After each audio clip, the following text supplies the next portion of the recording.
Hey there, press the bell icon and never miss a video on cybersecurity and technology. नमस्कार दोस्तों, मैं हूं अंश और आप देख रहे हैं bit and take YouTube channel.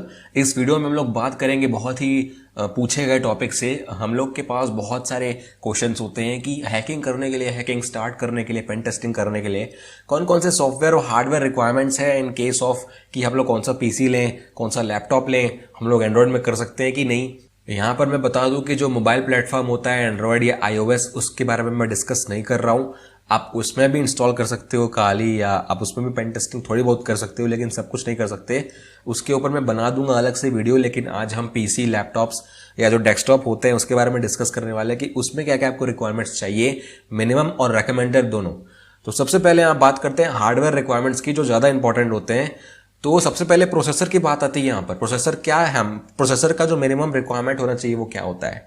यहाँ पर सिर्फ इंटेल और AMD प्रोसेसर्स की मैं बात करता हूँ, क्योंकि मेनली यही यूज होते हैं। और बाकी कोई भी अगर होगा तो आप इसकी परफॉर्मेंस के हिसाब से एसेस कर सकते हो कि लेना चाहिए कि नहीं। तो प्रोसेसर का मिनिमम रिक्वायरमेंट है 1.8 गीगाहर्ट्ज का जो क्लॉक स्पीड होता है। अगर आप इंटेल के फैन है तो आप i3 यूज करो मिनिमम, और अगर आप AMD यूज करते हो तो आप Ryzen 3 यूज करो। यहाँ पर Ryzen 3 की परफॉर्मेंस थोड़ी सी ज्यादा होती है i3 से, तो अगर आप वो लेते हो तो ज्यादा बेटर है। लेकिन कोई भी चल जाएगा, उसमें कोई भी मतलब ज्यादा दिक्कत नहीं होने वाली है आपको। तो मिनिमम आप इतना तो रख ही लो। रिकमेंडेड होता है क्वाड कोर 2.8 गीगाहर्ट्ज या उससे भी बड़ा। यहाँ पर मैं रिकमेंडेड की मिनिमम बता रहा हूँ, रिकमेंडेड कितना भी हो सकता है उससे भी बड़ा, लेकिन रिकमेंडेड में भी मिनिमम है 2.8 गीगाहर्ट्ज 64 बिट i5 या i7 प्रोसेसर इंटेल के केस में, और Ryzen 5 या A9 या उससे बड़ा AMD के केस में। तो इंटेल 5, i5 और Ryzen 5 में भी वही डिफरेंस है। जो Ryzen 5 है वो थोड़ा सा बेटर परफॉर्म करता है i5 से।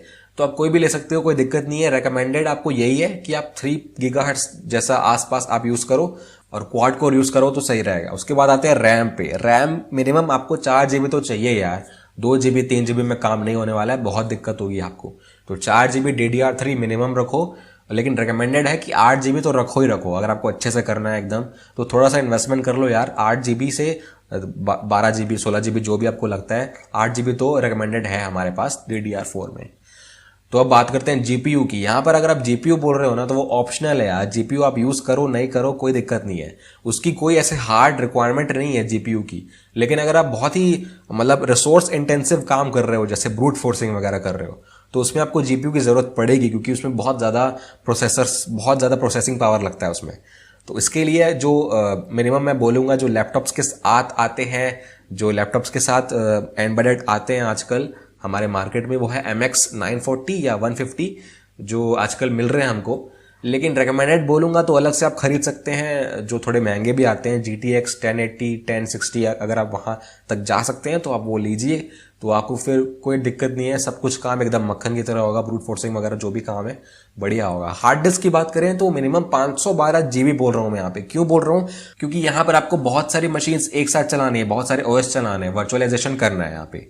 तो एक से अटैक करोगे, मल्टीपल को फिर विक्टिम बनाओगे, ऐसा करके बहुत सारे मशीन्स आप यूज करोगे एक साथ।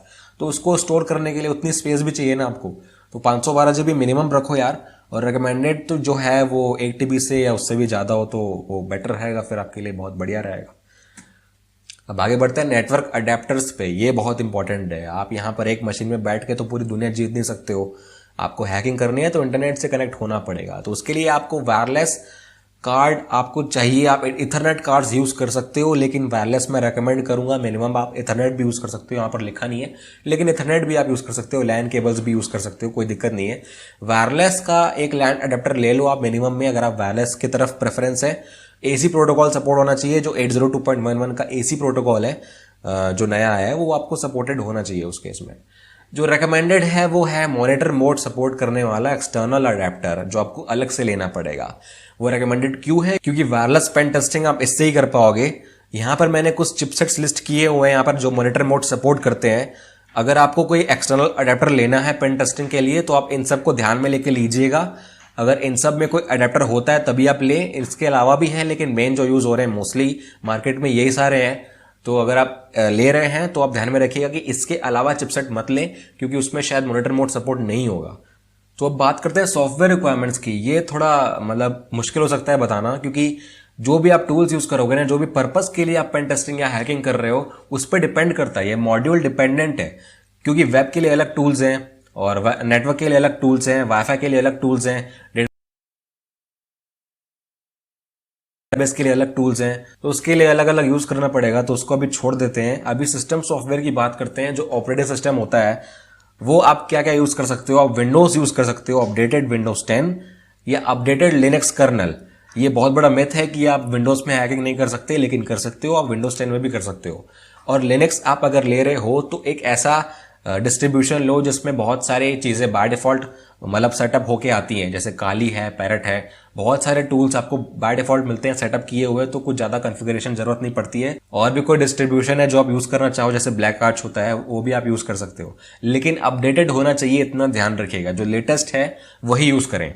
उसके बाद एक सॉफ्टवेयर है पाइथन, जो आपको हर समय काम आएगा।